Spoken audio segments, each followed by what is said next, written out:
don't be afraid to be connecting with people. It may be stopping by. It may be making some banana bread and sending it over to your neighbor. Connect with people.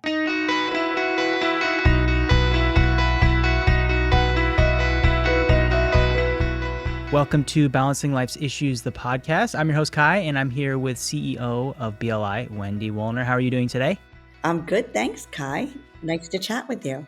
Yeah, as always, coming off some pretty anxious times I kind of wanted to run them by you real quick. So I think I need some advice. We flew to Nebraska to see family, took our now 5-month-old with us. And the amount of anxiety I was feeling going into that trip, it's already challenging to go home, for an extended period of time, although I love my family. I think that's challenging for anybody. But bring our infant with us.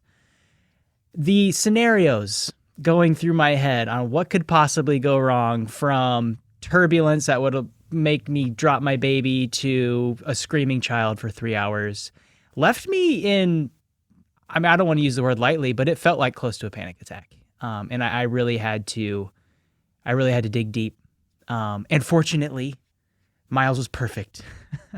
Flying there and back. And it's like, I don't know, you're a mom. Like, how do you navigate that? Well, first of all, let's just validate something, right? The last time you were in Nebraska, you weren't a father. No, I wasn't. We were telling people last Christmas, was when we were back last, that totally different, right? Even a father to be, even a mother to be, right? Mm-hmm. There's a whole different thing. So your life changed so dramatically that every single thing you could think of was, all the different roles was things you couldn't possibly predict because you haven't been a father before. Right. And by the way, the best part about being a father, if you choose to have another child, it's totally different again. So you got to right. But you know what I think is so interesting about it is what you're talking about is everything we talk about here is living in uncertain times. Mm-hmm. And that's one of the best things about being a parent. Right. Every day you think, I got it. I know it. I'm good. Yeah. And speaking of, we were on an important web call, just an hour ago. And who called? Daycare. Yep. Got to pick that call up now, right? That's not they're just going to leave me a voicemail about billing. That's like, something's wrong. And Miles is struggling in the mornings over there. It's a new environment. He's not eating. So then there's this whole other level, right, that we're kind of navigating. And fortunately, he's fine and they're wonderful. And I just got the notification because as dad in 2023, there's an app. And I get pinged when he finishes 3 ounces of milk. So now I feel better, right? And there's pros and cons to that. Sure. That whole idea. I think what's really important is supporting the idea that we are going to be anxious. And, there's that running joke about my 31-year-old pinged me from the plane saying he's absolutely never, ever going to make his connection. And he's having a total panic attack on the flight. And I thought, it's no difference if they're 4 months or 10 months or 31 years old, right? That love and feeling about wanting to protect them. Mm-hmm. And Kai, this is pretty funny. I don't know if you know this, but I grew up with my mom, still lucky to have her, my grandmother, my great-grandmother, and my great-great-grandmother. And I remember my great-grandmother, I was 10 years old when she passed away, saying, get the babies and bring them here. And she was talking about my grandmother and my great-grandmother. Oh my gosh. And I was like, what are you doing? So I think the lesson to learn is to embrace anxiety for the rest of your life. Yeah. To really make it friends and just not take it lightly, but to understand that it is part of it. So it doesn't get to the place of the panic attack. Right. But literally to embrace, like, I'm going to be anxious when I go out to dinner, when I leave him, when I go to daycare, when I don't go to daycare, when it snows, when it rains. It is literally part of this new world of how do I put my jacket on and how do I wear the anxiety? Then you can number it. Right?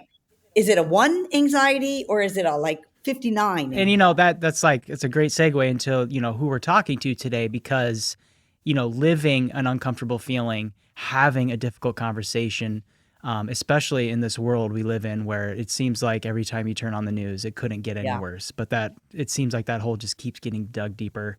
So tell us a little bit about the guests you're going to be speaking to. One of the best parts about my job is I get to hear such amazing experts. And honestly, I've been doing that for 30 years, but once in a blue moon, I get to listen to someone who is so knowledgeable and so kind and so compassionate and so helpful that it changes your life.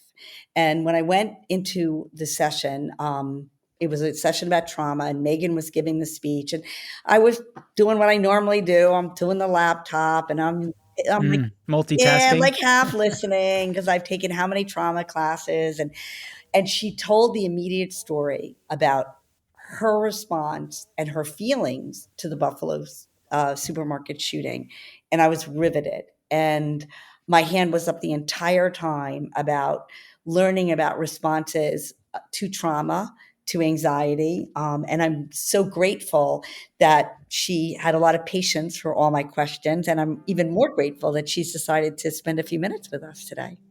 Yeah, I mean that tells you everything you know about how she felt about your questions. She decided to come on the Yeah. podcast with you. So, really, really looking forward to the interview. So, listeners, enjoy the conversation, and please send us comments. We love to hear your feedback on other kinds of conversations that we can be having. So, enjoy the conversation with Megan Andrews.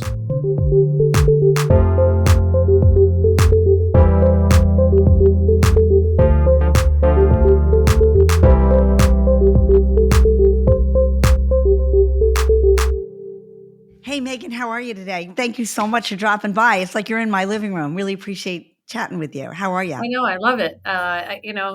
Technology's done wonderful things, and it's allowed us to connect across the air and miles away. But yeah, I'm thrilled to be here. Thank you for inviting me. Yeah. So, the world doesn't know how amazing you are. So would you take a minute and just introduce yourself? And I had the pleasure of listening to you speak, and it was really life-changing. So Megan, will you tell me a little bit about the work that you're doing? Yeah. My name is Megan Andrews. I'm a licensed clinical social worker by training and by education. My experience includes over 30 years of experience as a clinician in the community, as well as an educator, as I work as a faculty member an adjunct faculty member at the University School of Social Work, where I was introduced to the concept of trauma-informed work and trauma-informed counseling, and really in the employee assistance business have brought that to companies. Bringing that concept, those guide rails, that help support decision making. It's trauma informed. And Megan, I'm so anxious to get started. I'm famous for that interruption, but and I hate asking this question, but you have all this wealth of experience, and then you have the Buffalo shooting. So can you describe for us listening where you were, how that affected you, and kind of that idea of theory and reality mushing together? Yeah, I mean, it was surreal, honestly. It's been just about a year, a little over a year and a half. And we were kind of faced with the unthinkable. A shooter drove to our community intentionally to target a part of our community that is alive and vibrant. The grocery store serves people of color. And I was responding as a person who supports the community and lots of organizations that were on site that day, including the police department, fire department, our transportation department, and the like, including human service agencies that serve that community. And we were on site providing immediate support, crisis support for anybody in need at that moment, as well as the ongoing months after. And really, that's what kind of brought to light the need for us to understand that not everybody was impacted by that experience in our community in the same way. People with different backgrounds and different experiences, people with different colors of skin were impacted differently based on the fact that they were targeted, and it had a different traumatic effect because of that. And so, Megan, it's now we're a few months, years later, and the news just comes fast and furious. So I'm going to ask you a really hard one, okay? My morning started with a client. I'm sure you're familiar with this client who says, there's nothing that can help me feel positive again. I don't tell me to go out and take a breath. Don't tell me to eat healthy, to sleep better. I've done all that. I tried all that. And I'm turning on the news and I see horrific things. I can't get access to the therapist to help me change, but yet I got to pick up my kids. I got to take care of my older mother. So I'm dumping it all in one question for you to know. How do we get to a hopeful, optimistic place? Can you give me some ideas? Yeah, I think what you're talking about is so important, Wendy, in that we can't self-care our way out of systemic challenges. We can't train our way out of systemic challenges. And we have to look at it from multiple points of view. And I do think that having that conversation with folks lets them know that it's not all on their shoulders. It's not all on them. That's much of this is the system around them. Much of this is what that we need to stop beating people over the head and telling them to take a walk and take a bubble bath and they'll all feel better. We can't keep doing that. It's interesting because, Megan, I use this as an example. Like when I met you and the times I've talked to you, I just feel better. Like, so describe to me why just having a conversation, just talking, like, why does that make me feel better? I don't really understand. Why do I feel better after I talk to Megan? It's such a great question because I think that's the idea that somehow therapy, conversations, counseling is somehow magical. It isn't magic in the sense that it's going to make things all better, and that there isn't effort involved. And it's really about being willing to take a look at things from a different perspective. It's being willing to acknowledge and validate that my experience and the reason I'm feeling this way makes sense. That maybe it's the stuff that's coming at me that doesn't make sense. And I may not have full control over that, but I do have control over my response, my reactions, where I go, where I don't go, who I talk to, who I don't talk to, and recognizing that our nervous systems are a big part of this. Where do we find that our nervous systems are more neutral or more calm? Why is that? Digging in and finding out, like, why when I talk to that person, I feel a sense of calm. Am I shifting my perspective? Am I seeing things bigger than myself? I often ask people, in session to kind of close their eyes and take that elevated view, kind of put yourself up on a satellite, put yourself up there and looking down at the people in your circle and then beyond in your community and then beyond in your city, your state, your country, and then the world. We need to have that perspective shift. And who does that for us? Who helps us find that? And I, not just who, but what, what helps us find that? It's so interesting because what you're describing. It sounds hard in some ways, but if we make it simple, right? If we break it down and really just make it simple, it's asking someone how they are and allowing them to answer real is life-changing. Yeah. And not keep walking. Hi, how are you? And keep walking. I've done it myself. I catch myself. But really just sitting in, looking at people in the eye. And I think this is one of the things that concerns me is that we are turning counseling and therapy into a transactional experience. And it is not. It is relational. How we relate to one another. And we know how this has affected us post-pandemic. We know that disconnect and that this is great, but a lot of it is transactional, but we have to make it interactional. We have to make it relational. And that requires us to sit down and be in each other's energy, be in each other's eyesight, look at each other in the eye and say, and the reality is our nervous systems look to one another for calming. Soothing, right? That's self-soothing. It's so interesting, Megan, because my son will probably just throw something at me for telling this, but he's got this blanket from when he was like super young, like 5 or 6 years old. I mean, you can imagine he's 31 now, right? My youngest. And this blanket brings him this sense of soothing. And I think to myself, so what do we have? And it's interesting because some of the things like, I've been cleaning lately and I've been donating a ton.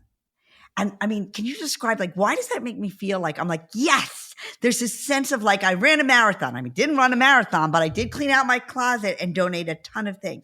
How come that makes me feel so awesome? Because it frees you up. So true. It reduces the burden that you're carrying. We put things in our sphere. We put people in our sphere, and we put stuff in our sphere, thinking it's going to help, thinking it's going to provide us some some support and some guidance. I'm struck by even just thinking about Chandler Bing, Matthew Perry. He said it. I mean, I watched his interviews. I've read his book. I even listened to it because it was so incredibly powerful to hear his voice. But the reality is, what we have in that stuff in our sphere isn't going to provide us that support and guidance and just that calm that people are going to bring to us. And that's why we think we need this. But now when we unburden ourselves and say, okay, I actually don't need all this stuff. I need things to be reasonable and organized so I can feel like I can accomplish what I need to in the day. That space between what I need to accomplish and my perceived idea that I can achieve that is that gap is small. And the smaller that gap is, the less stressed we are, the less our nervous system's on fire. When that gap is big and when there's something to do today and I feel like I don't have the capacity to do it, that's where the anxiety sits. I got to do it. I love it. And Megan, you just named the podcast. So you jumped on today. I want to thank you. I know what I'm going to name this. It's Unburden. That's what we need to do. And I think one of the last things that we really want to touch upon, and again, my gratitude for you being here is maybe I'm doing okay, right? I've heard it, but my loved one at home or my boss or my colleague, they're in that really deep place where they're feeling that overwhelmed. What can I do to help them and support them? Because I'm actually okay, but they might be bringing me down a little bit. The first tip is connect with them for real. Yeah. And you know what for real means. You know what for real means. Sometimes it's a text message. Sometimes it's pick up the phone. Don't be afraid to be connecting with people. It may be stopping by. It may be making some banana bread and sending it over to your neighbor. Connect with people. You know what, Megan, I got to interrupt here and tell you something really interesting. Yeah. When my ex-husband passed away, we were recently divorced, right? I was running the company, 1,000 trainers. How many do you think sent me a condolence note? How many do you think reached out, like you said, for real? What do you think? I would hope. What do I hope? I would hope half. 2. Wow. And the answer I got from them was that old philosophy of, I didn't want to upset you more. So I was afraid. I didn't want to ask how you're doing because, whoa, you were in Buffalo when it happened. So let me not upset you more, Megan. Right. So talk to me about it's a great point because I think that's what we are. We think, oh, someone else has it. I don't want to bother them. I don't want to take their time. I don't want to, what you just said, upset them more.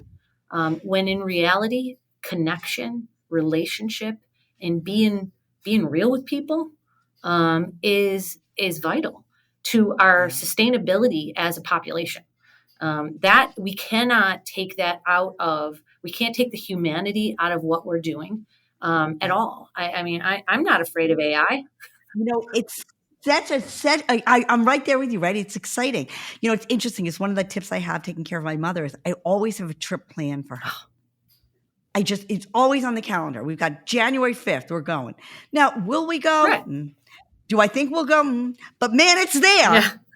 And we talk about it and we may shop for it and we plan for it because that's the connection I know my mom loves. Yeah. And am I scared that she's 88? Yeah. Stuff could happen. But the research says that planning a vacation is more calming than going on one. So true. And I would agree with that. I love planning a vacation. So I can't thank you enough for jumping on today, beginning this conversation of how do we unburden ourselves and our loved ones. It's not just that you have such an amazing wealth of educational background, but you've lived it. And you're always willing to share. So thank you so much for being part of our program today. Always happy to talk with you, Wendy. Anytime. You take care of yourself. For real. For real. For real.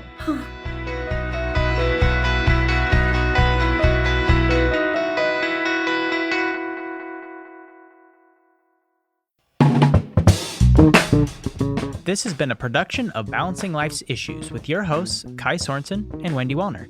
Produced by me, Kai.